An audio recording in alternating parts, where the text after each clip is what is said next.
在你们面前的，不是我大庸的永平君，而是名动江湖的黑风息。你们不要小看了天下英豪啊！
殿下，回去吧！啊，回去吧，殿下。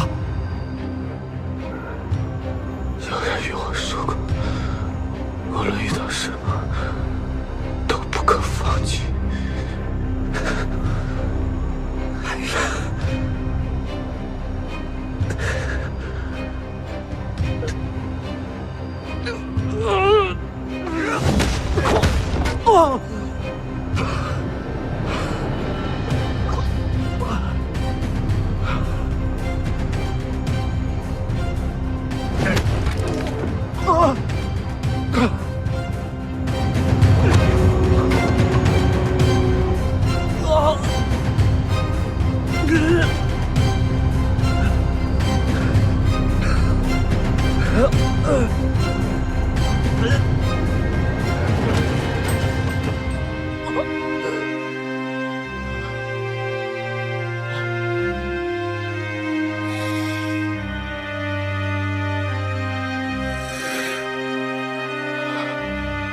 而这封来时，就是我。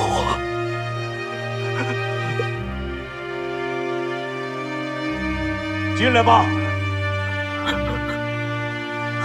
殿下。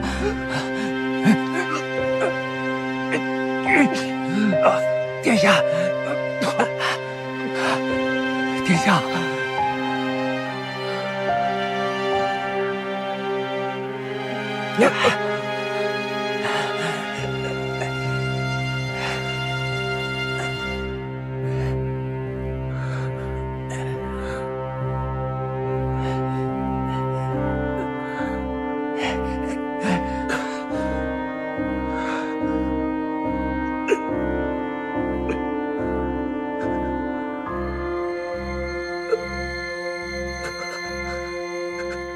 儿臣拜见父王，父千岁，千岁。给孤问安的是孤的永平君风兰溪，还是饮泉水榭的黑风息啊？孤不敢确定，你这皮囊之下安的是颗什么心，孤看不清。说说吧，组建饮泉水榭的目的是什么？起初是为了自保，而后是为了保护更多的人。保护更多的人，这理由足够冠冕堂皇。狡辩！你问问你自己，这理由你自己信吗？儿臣所言句句属实。为了自保，儿臣迫不得已，才要装病，暗中练习武功，组建饮泉水榭。而后，儿臣在江湖之上有所建树，饮泉水榭也日益强大。儿臣就想以此来保护更多的人，将所有收益用之于民，替父王负责天下。那这么说，姑得谢谢你喽，谢谢你欺上瞒下，谢谢你暗中结党，谢谢你意图谋反，还是谢谢你没对姑动手，没对兄弟动手啊？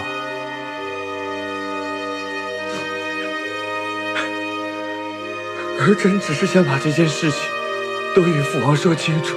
说清楚？你说不清楚了。自你隐瞒那一刻，你还能说清楚吗？你可知道，自你所做的事情暴露在人前，不管你有没有谋逆之心，你都与那些乱臣贼子无异。不管姑相不相信，你做与没做，都已经不重要了。儿臣知道，儿臣进宫就是为了让父王对天下有所交代。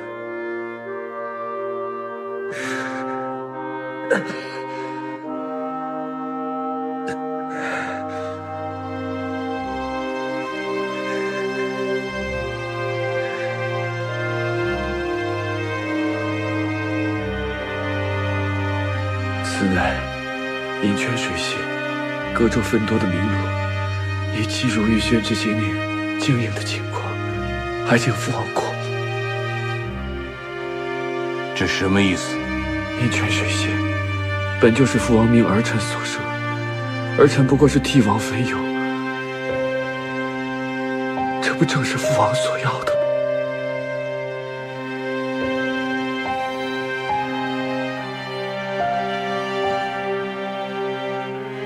来人，把东西拿上来。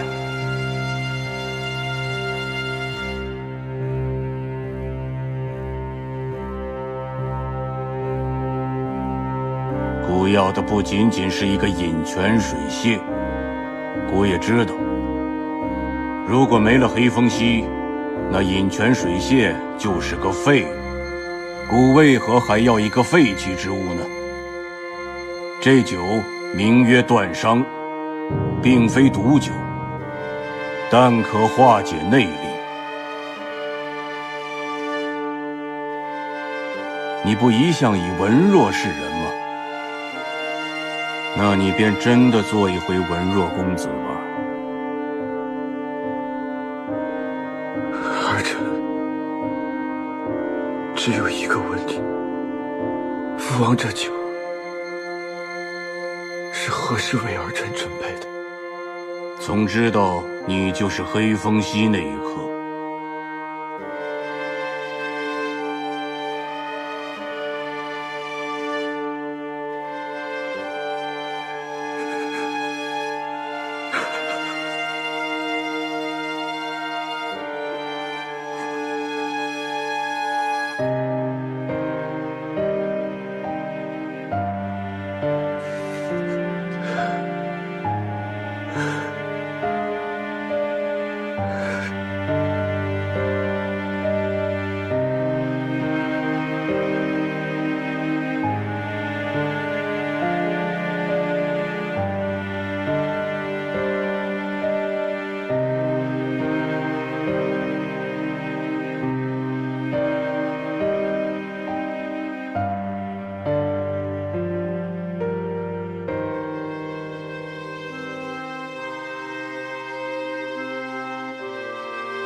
对不立法。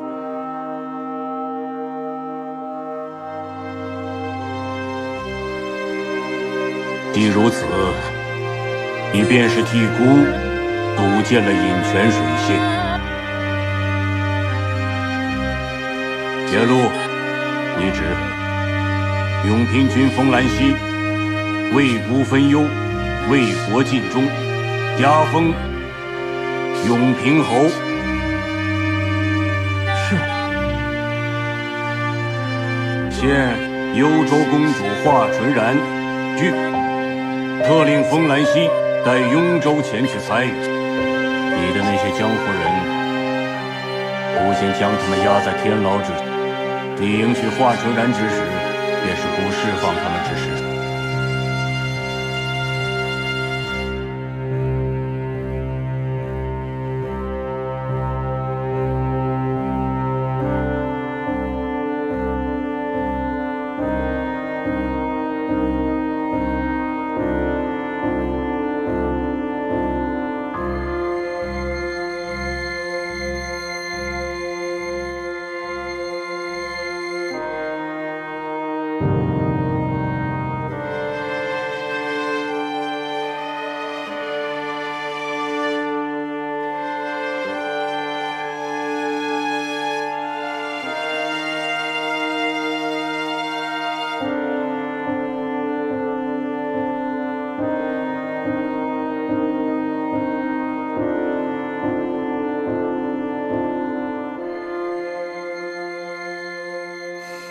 风姑娘，你已经3日没怎么休息了，不如先回去休息休息。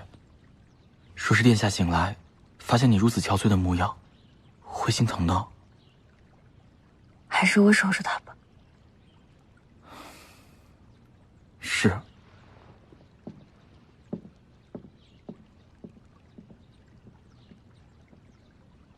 黑狐狸，你跟我说说话吧。那我跟你说说话。你知道，我最讨厌你现在这样面无表情的样子了。我会觉得特别有距离。所以你要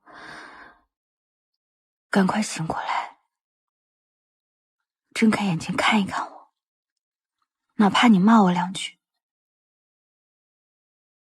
都比现在这样好。你这个人倒是自信得很，不过你呢，缺点也是有一大堆的。脾气大，架子大，跟人不好相处。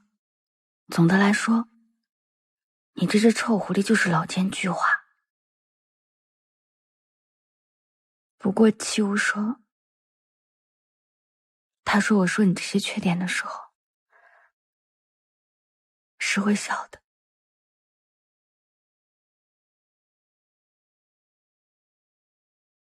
就是因为有你这样的臭狐狸在我身边，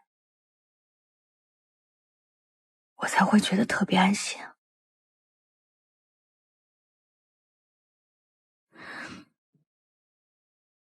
你不是还有好多话没跟我说吗？你要是不跟我说完的话，我会生气的。我记你一辈子的仇。但是你说了也没有用，反正我也会拒绝你。不为别的，就想看到你这张不爽的脸。但是你今天要是醒过来，我什么都答应你，好不好？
喘不上气了。对不起。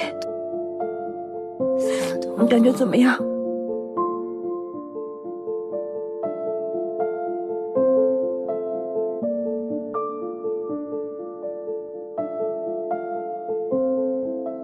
装了这么多年的病，试了那么多年的辱，没想到真正的虚弱是这个样子，内力全无。虽然有些心疼，不过也轻松了一些。这些年一直在暗中练功，还要瞒着那么多的人，现在不用再瞒着了。内力尽失损什么？黑风系在江湖上从来都不是以功夫取胜，而是靠战。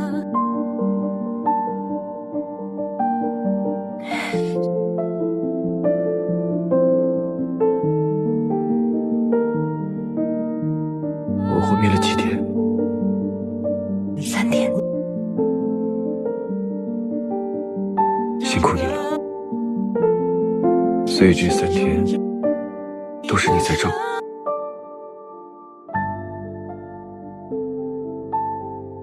你能听到我说话？听不到。不过看你的样子，我就知道了。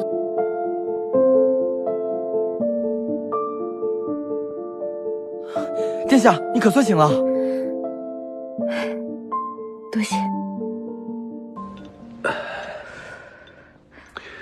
情况如何？水榭各州分部的主力，我已经偷偷的撤走了，只剩下名单上的人。水榭虽然表面上归于大王，但实际主力未变。那就好。哦，宫女来旨了，让殿下即刻前往幽州。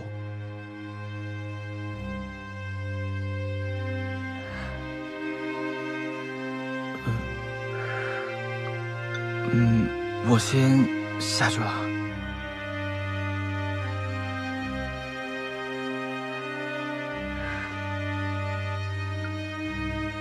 我去幽州参加选亲仪式。我知道，你是为了师父他们的安危，不得已必须要去的。我也知道，你心里是不愿意去的。我陪你一起去幽州。现在这情况，我来保护你，陪着你。再说，我也想看看大东美女到底长什么样子。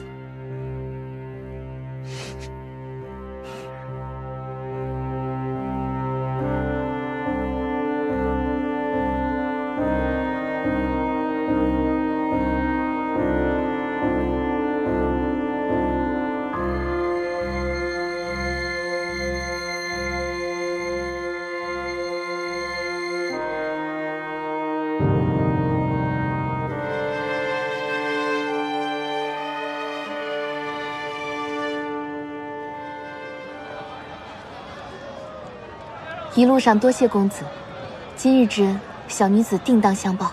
无妨，既然已经到了幽州，姑娘就请自便吧。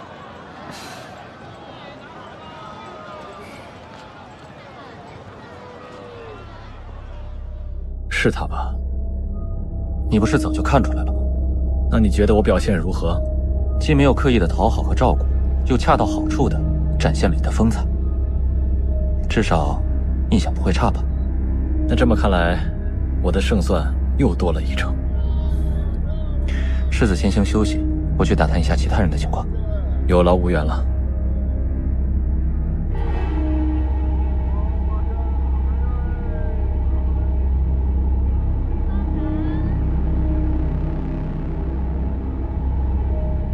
少主，雍京传来消息，幽王已经收回了饮泉水榭。听说风兰溪身受重伤，武功尽废。好一个断臂求生啊！本想借此机会让他们父子反目，以风兰溪的脾气，说不定搞个雍州内乱。结果谁成想，他真的舍得饮泉水榭和自己的一身武功。不过也罢，折断了他的一只翅膀，想必很难再成为世子了。而且，雍州这回派来幽州的，也是他。势必借此机会把他摁死在幽州。雍州王子死在幽州，就更有意思了。属下马上安排。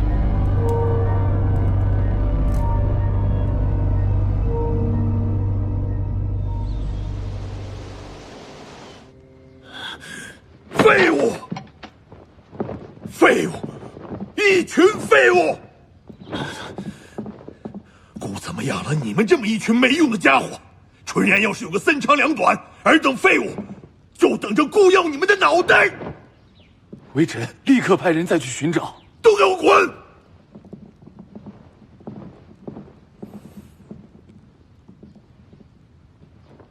父王，如今各州的公子们以及江湖上年轻一代的翘楚都已汇聚而来，若纯然还是找不到的话，将有大事要发生。儿臣以为应做两手准备，一方面加快速度寻找纯然的下落，另一方面，儿臣提议由纯宁代替纯然。纯宁的长相虽不及，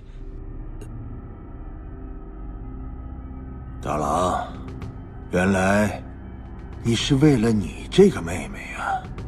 你是不是一直觉得只有纯宁是你的妹妹啊？你不想让纯然回来了吗？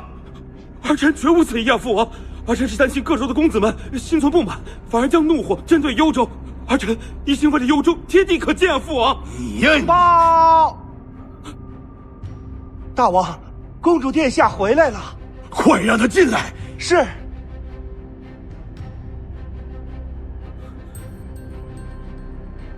起来，谢父王。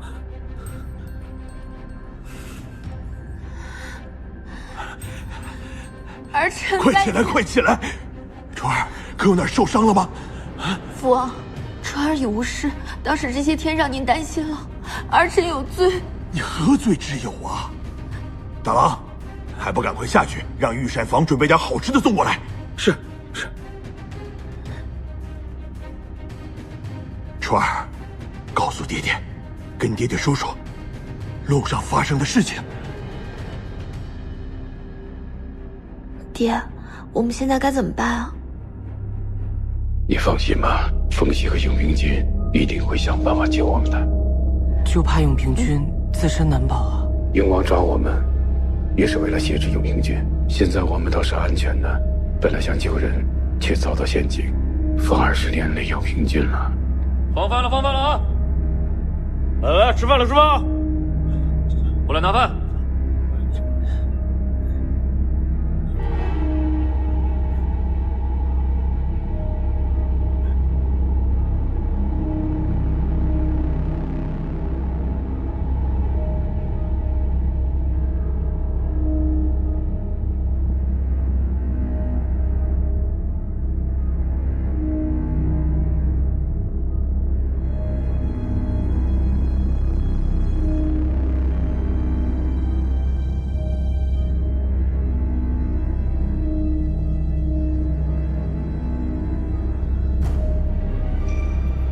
你这玉佩从哪儿来的？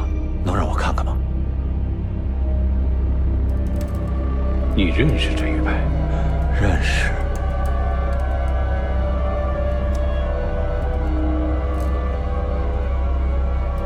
这个玉佩就是老朽雕刻的。老朽曾是大东第一玉雕师，后受雍王之邀，来雍州雕刻一个大佛。东西雕完了，结果老朽却被雍王关在这里。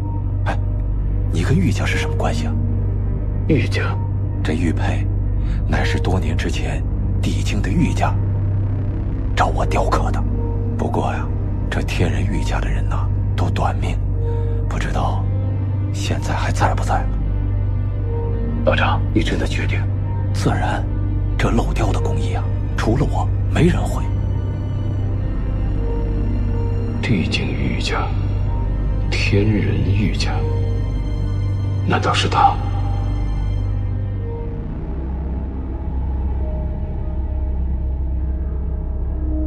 如今风兰溪已经去了幽州，你父王的意思你应该明白了吧？儿臣明白。虽说风兰溪已经败退，应该没什么变数，但是世事难料啊。你世子的位置还是早日定下来为好。只是父王现下因为风兰溪的事正在气头上，儿臣又该如何？再过2个月就是你父王的寿诞了。儿臣明白了，寿诞便是机会。嗯。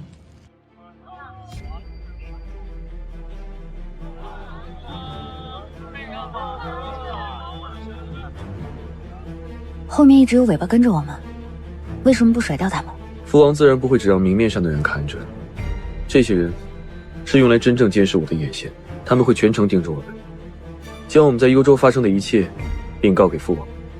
只有这样，我那父王才能安心。就让他们跟着吧。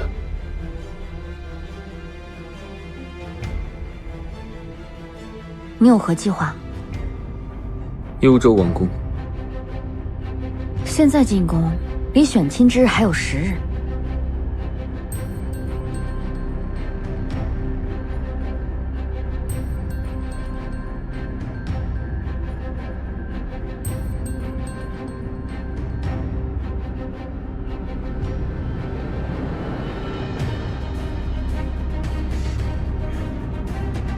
这是水榭打探到的关于参加选亲的人选，还有选亲的基本规则。站在父王的立场，他并不想让我娶幽州公主。若我得到幽州相助，便有了翻盘的底气，但他也不想让我输给其他人，丢了雍州的面子。同时也想看看我武功被废到底还有多少价值。不过最重要的是，他想探究我内心是否懂他的心意。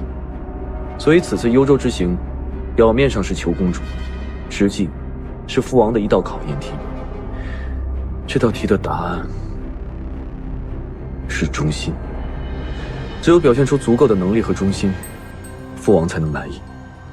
白前辈等人自然可以得到释放。朝堂之上，果然个个都是七窍玲珑之心。一个幽州选亲，竟然也可以牵扯出如此众多的利害关系。这个我看过了，果然是大东第一美人，来的人都是天之骄子。不过这第一笔就是5笔，换作是你以前，自然是可以轻松通过。不过如今还是要想些办法。所以你的意思是，即刻进宫接近华纯然？是的，我还为纯然公主准备了一份大礼。擒贼先擒王，你还是聪明的。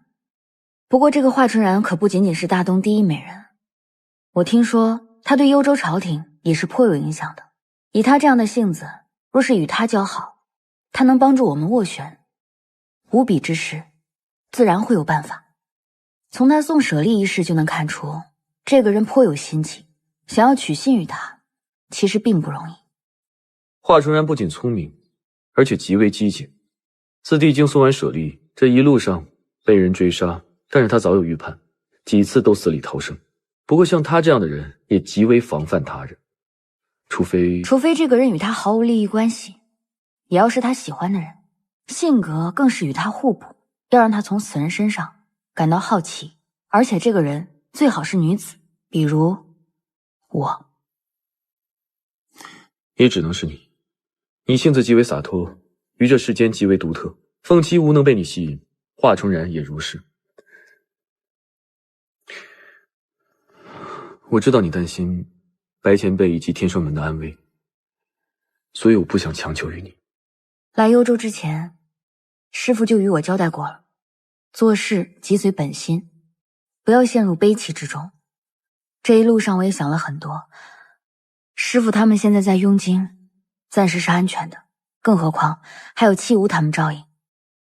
事情已经是这样了，还不如豁达一些，放平心态，协助于你，也能更快地救出师父他们。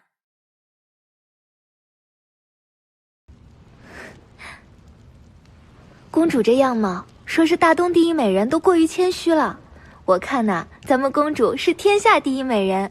那是自然。听说因为咱们公主选婿，城里的客栈都住不下了。我还听说有几个公子还打了起来，城里的大人们都忙得焦头烂额的。谁叫咱们公主魅力大呢？公主，你跟奴婢们说说，有没有让你动心的呀？听闻冀州世子黄巢不错，这几天城里丁属他的名气最大。那刚到的雍州永平君，听闻也是雅致非常，风流倜傥。风兰溪到了。听闻这2日才到。那黄巢和风兰溪，毕竟都位于天下4公子之列。今日大王传膳在小云阁。知道了，我先去趟明色园。昨日那株墨雪已张了朵，今日说不定就开了。不用跟着了。是。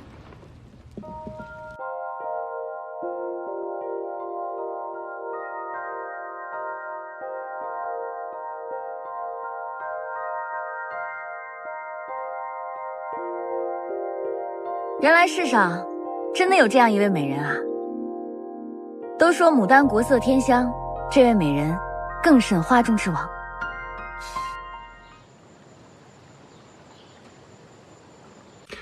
所谓美人者，以花为貌，以月为神，以柳为态，以玉为骨，以冰雪为肤，以秋水为姿。这位佳人当之无愧。若纯然未认错，2位定是大名鼎鼎的黑风白皙了。大东美人果然是有眼力，虽然长居深宫，却知天下事。并非是纯然眼光好，而是2位名声太广，尤其是饮泉水榭的主人黑风息风公子，纯然更是久仰大名。不知2位突然造访我幽宫，所为何事？当然是因为你选婿之事。我们本想过来凑凑热闹，没想到一进到城里，所有的客栈、驿站全部都住满了人。不过我这个人啊，不喜欢白跑一趟，立马就进宫来找公主。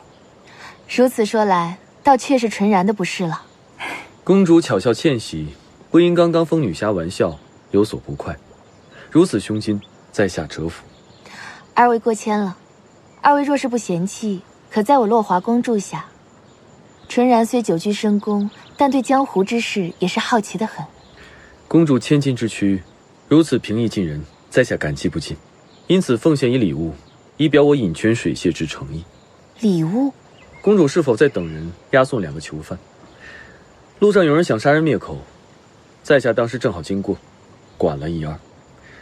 目前已将证人带到城外，这是他们签字画押的证据。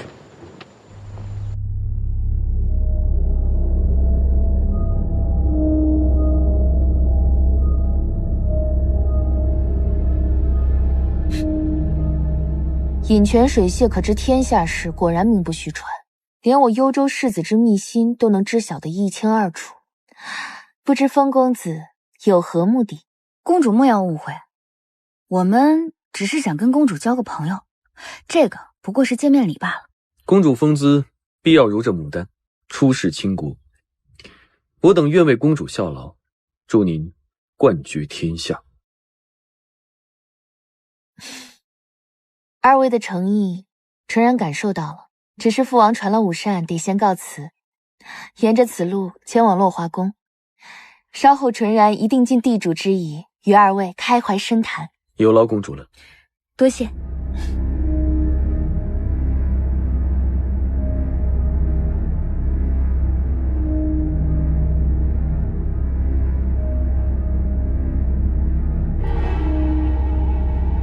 来，父王请。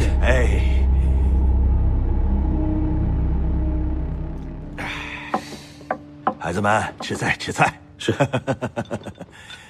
纯儿，你回宫已半月有余，心情可曾好一些啊？回禀父王，纯儿已无事了。只是今天去了趟明色园，看见那满园子的花，又想起红儿，纯儿这心里疼得很。忠心救主，父王一定会好好奖赏他的家人。多谢父王，但纯儿更想报仇。前几日纯儿派人去德城，已经抓到了那对杀害红儿的母子。好，这样的人斩了便是。纯儿已经斩了。只是纯儿收到了一封信，那信上是那2个奸贼签字画押的证据。信上说什么？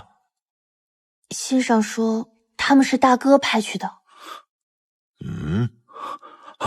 父王，您切莫被他们挑拨，那信件纯儿已经毁了。况且大哥对女儿一向很好，绝不会做这样的事情。那2个奸贼也是为了活命，才会胡言乱语。父王，儿臣绝没有做过此事。都怪纯儿，又让父王担心了。无妨，无妨。你遇袭的事情，父王定会查清，放心吧。继续吃啊。大郎，你以后啊要对你妹妹再好一些，不然这些胡言乱语会影响你在父王眼中的形象。这世子之位可不是那么好做的。是，父王。来，谢父王。吃。来，吃。你给华春然的信他没有用。他用了，只不过用得更妙了。他这样，既指认了世子，又将自己摘了出来，显得楚楚可怜，毫无心机。搓揉捏拿，任我而为，好一个华美人！将属于女人的本领运用自如，实在是个聪明女子。这个女人似乎比想象中难以应对。你不必担心我。越是心思重的人，就越会觉得孤独；越孤独的人，就越想交朋友。而我，最擅长交朋友。你准备怎么做？先想办法了解他，从他身边的宫女开始。的确，以你的能力，应该很快就能和宫女们打成一片吧。我也会找机会去接触他。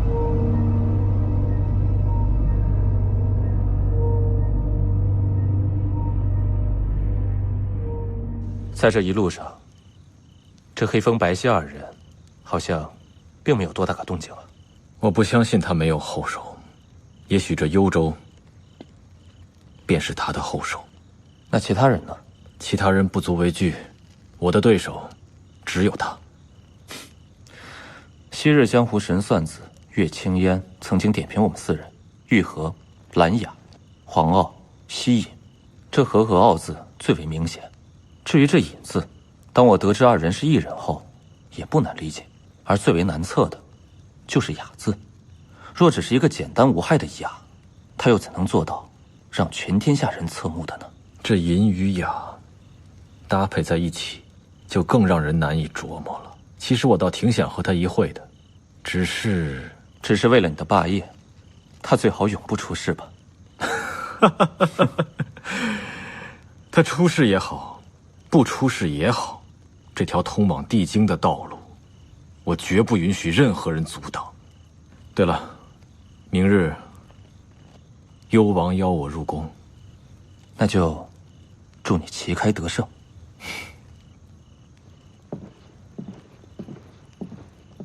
少主，风兰溪和白风溪已经进入了王宫，倒是聪明，知道借势。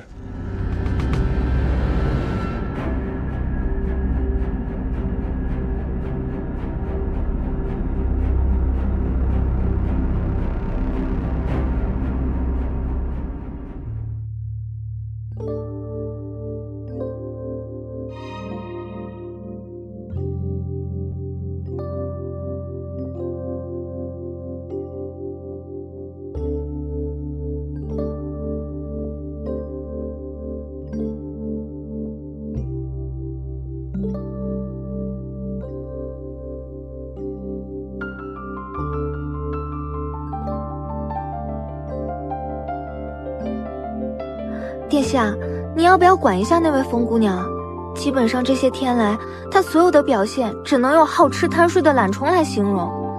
她一天里大半的时间都在睡觉吃东西，另一小半时间则是和宫女们调笑嬉闹。莫要在背后说风姑娘的坏话。她这人就是如此。不仅如此，她还总是戏弄我们。比如说，她总是无声无息的突然出现在你身后，把你吓个半死的同时，又变戏法似的，将一朵美丽的花簪在你的鬓上，夸赞你的美貌。果然是白风溪，像风姑娘这般人物，在下由衷拜服，若有风姑娘相伴，此生定会笑口常开。下去吧，风姑娘在宫中是自由的，莫要约束她。知道了。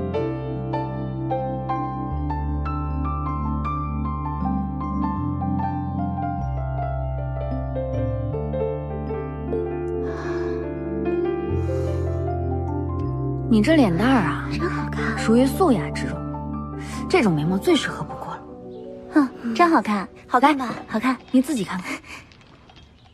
真好看，风姑娘这是什么画法呀？冷艳眉。风姑娘可愿意教奴婢？前几日香云姐姐跟姑娘学了泪线腮，画出来可好看了。我让她教我，她愣是小气不肯教我。我那是跟风姑娘学的，风姑娘不说同意，我哪敢教你啊？她那个泪线腮啊，的确是不适合你。不过这冷艳眉甚是好看，你若是想学的话，我倒是可以考虑要不要教给你。只是说规矩我懂的，晚上我让御膳房多给姑娘加道菜，菜不菜的无所谓，主要是得有条鱼，明白吗？我知道了。风姑娘，这是我进城采的花露泡成的茶，您尝尝。多谢多谢。那个，您顺便帮我看看我这只步摇如何？我也想跟您学学这化妆之事。还有，风姑娘，我还想学点别的呢。我也想学。你们都别着急，我一个一个教给你们。好，不过我今日倒是有些事情，你且等着，回来教你们。谢谢风姑娘。真好看。是啊，这才几日啊，弄得整个乐华宫都快忘了真正的主人是谁了。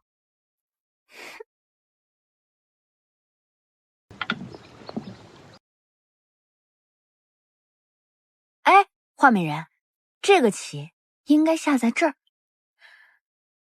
这个黑狐狸它就会下在这儿，如此你再下在这儿，它又会封这儿。哎，最后一个棋围起来，你知道这叫什么吗？活捉狐狸。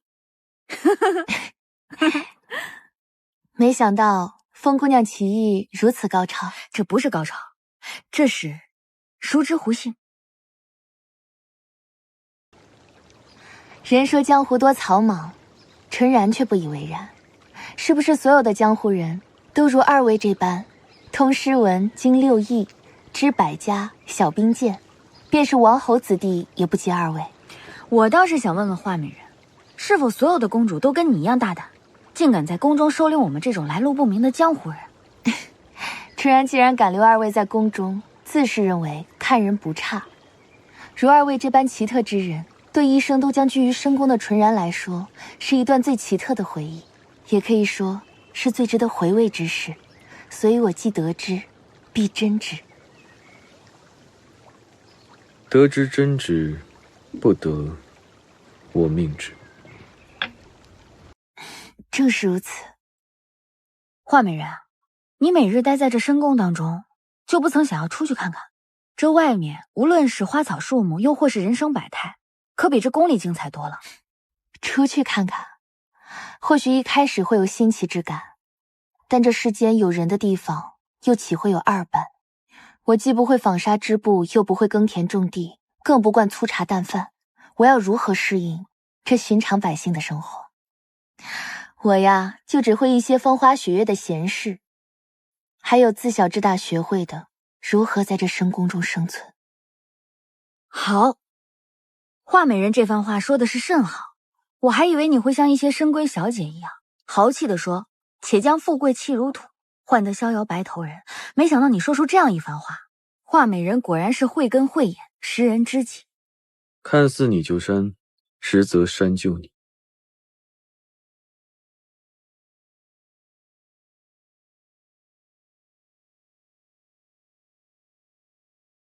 殿下，大王叫您过去。二位请自便。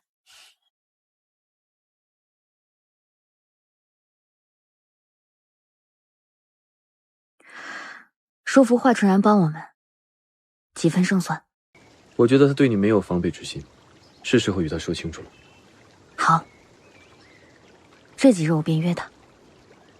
父王为何找我？奴婢向传讯的宫人打听了，好像是跟公主私留的2位客人有关。看起来，这鱼要上钩了。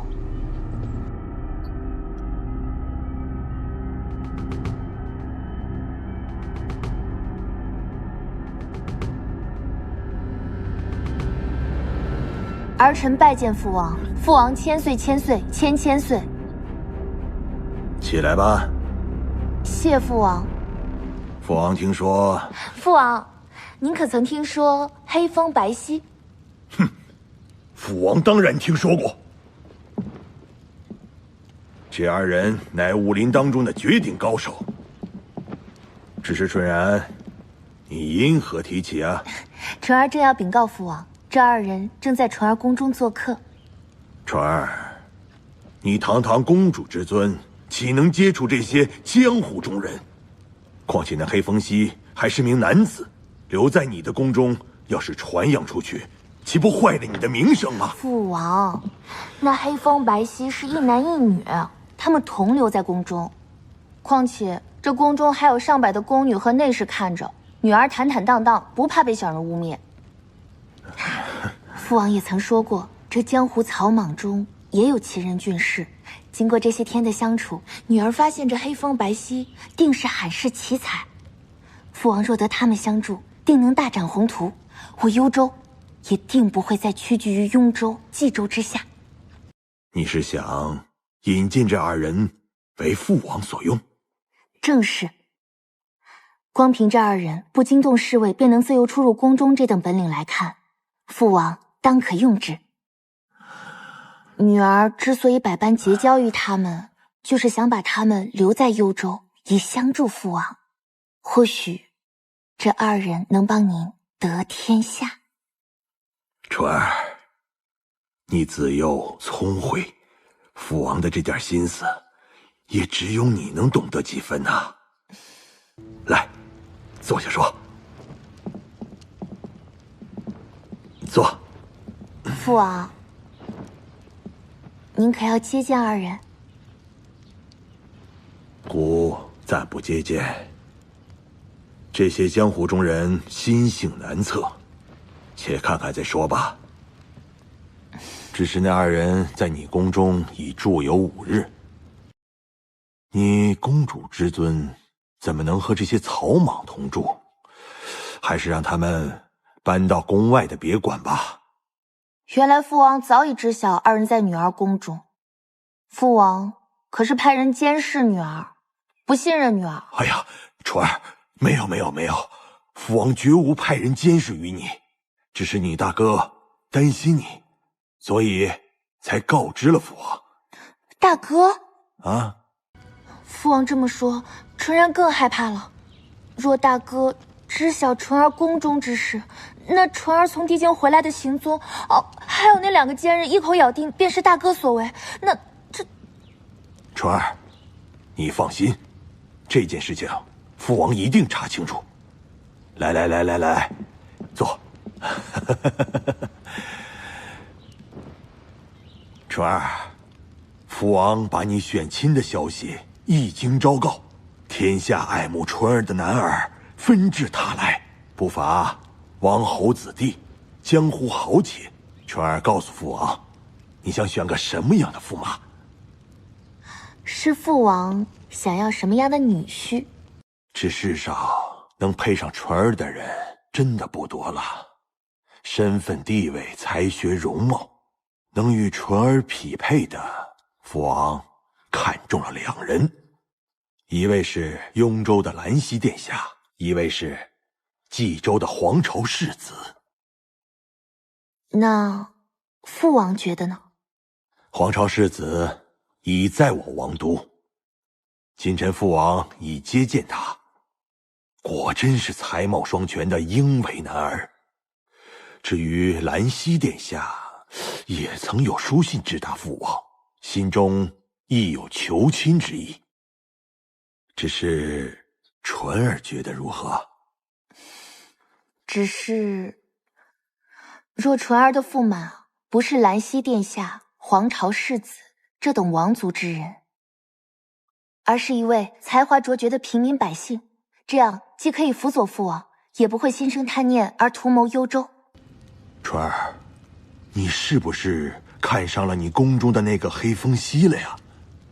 那父王意下如何呢？纯儿，那黑风息乃卑贱的江湖中人，怎么能配得上我的女儿呢？可父王诏书上说了，不论贫穷贵贱，只要是女儿金笔钦点，即为驸马。哎呀，那只是那么一说嘛。难道你真的要以堂堂公主之尊匹配一介草民？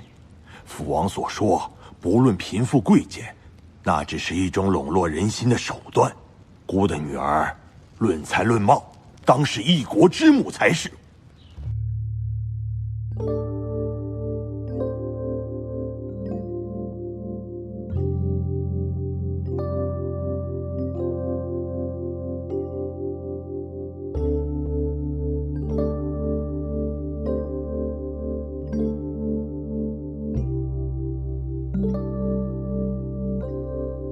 画美人画的不错呀。风姑娘，她长得哪有你画的好？你画的这简直就是天人。纯然画的不像吗？当然不像了，我给你画一张。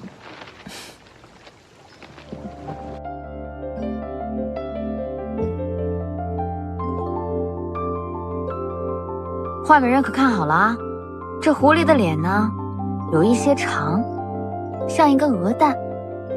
眉毛呢，要这样长长的，这个地方要上挑。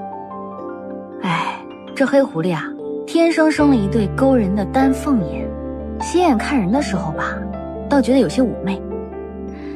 生的最好的就是这个鼻子了，让人还以为是一只正义的狐狸，不过花花肠子可多了。哎，画美人可听说过薄唇者无情啊？他就是薄唇，这样的人看似好，实际上却和想象的不一样，你可得留心呐啊！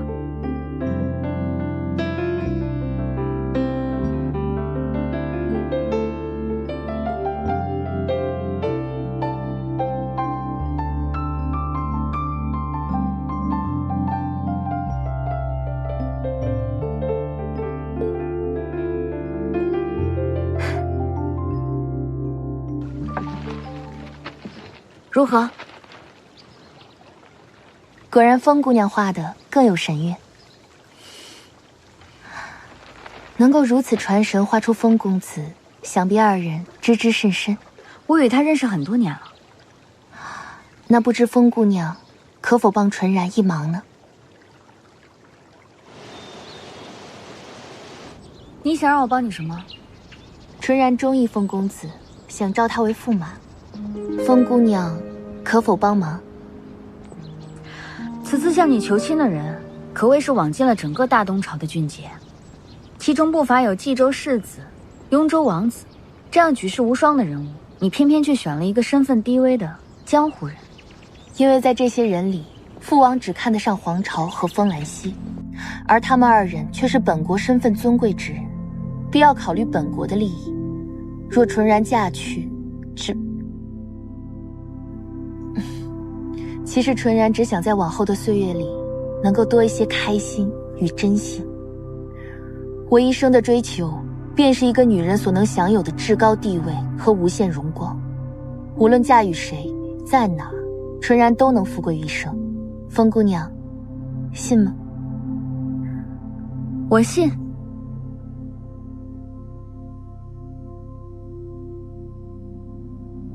纯然也知道，以后再也遇不到这样一个人，因此想让风公子为我留下。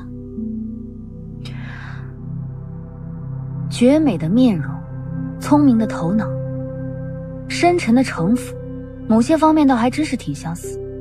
精明而善谋算，看透人世，却又贪恋富贵荣华，有着一颗玲珑心。还是第一次有人这样当面毫不留情地说我。不过确实，我就是这样一个女子。你本可以随便找个理由的，又何必说实话让我听？因为纯然这一生都从未有过真心相待的朋友，只有你，白风息。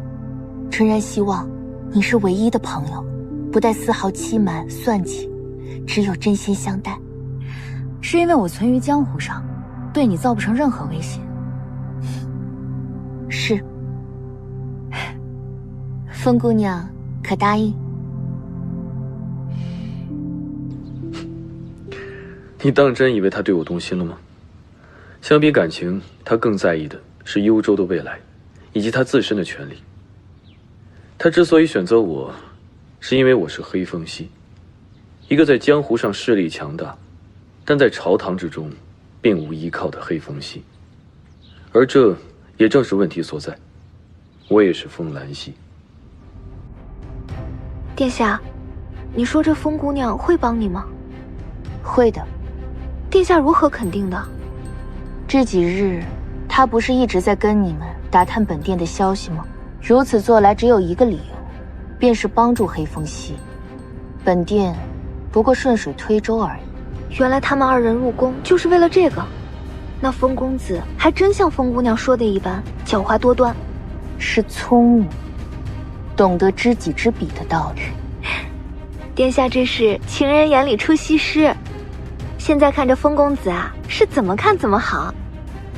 在你眼里，本殿是如此为情所乱之人吗？奴婢不敢，殿下定不是那为情所乱之人。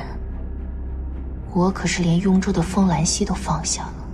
若选婿当日，你以雍州风兰溪的身份出现，对于外人而言，风兰溪就是黑风溪，自然是良好如意。不过对于华春然来说，这是没有预料到的结果。对于这样的情况，他就不会将自己嫁给你。正是如此。他来找我帮忙，第一是因为我是江湖人，不会对他造成威胁；第二，就是想要试探你我之间的关系，想要通过我来影响你，达到自己的目的。正是。这世间的真情，当真这么难吗？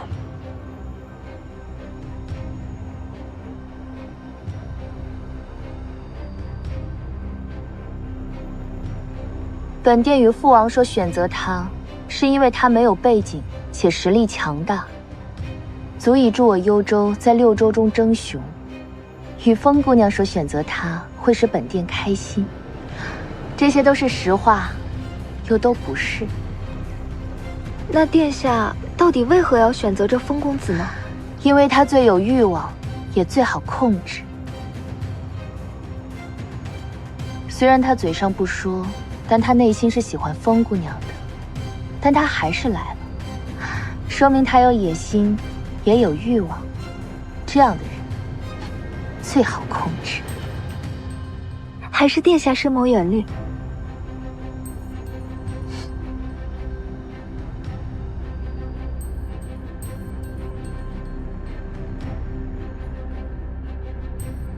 大王，幽州来信。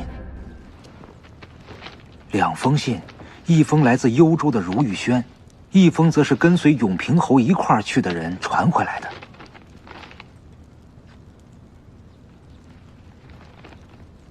2封信内容完全一致，但如玉轩这封信却写得更为详尽，甚至连各州前往招亲之人的详情都调查得清清楚楚的。老奴近日一直在整理饮泉水榭交上来的情报，单单对这些情报的梳理就花了整整半月有余。这些情报不仅有江湖信息、各州王室信息，甚至还有一些隐秘之事。每个情报下面还有专门的批注。说实话，老奴对永平侯能够组织如此庞大的情报机构钦佩不已。若让你来掌管饮泉水榭呢？大王说笑了，这世间恐怕只有永平侯一人能够组织起如此庞大的情报组织。永平侯如今武功已废，心意已向大王表明。老奴以为，你以为兰溪是那种屈居人后、躲在黑暗之中的人吗？孤坚信他此次去幽州必然留了后手。大王就如此不信任永平侯吗？知子莫如父。若他再隐藏10年，孤真的就没有选择了。大王，假如这次二殿下求娶公主成功，一棒幽州的势力，是否会以此来对付我们雍州呢？孤的儿子是个聪明人，他知道孤既然能放他去幽州，就一定也留了后手。关键就看他如何选择了。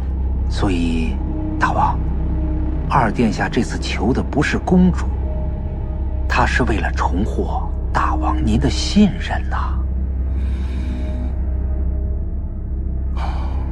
看他怎么做吧。这幽州世子被幽王关了禁闭，在这特殊的时期，幽王倒是一点面子都不给他留。想必禁闭解除之后，世子之位也难保啊。幽王四子个个才疏学浅，不成气候。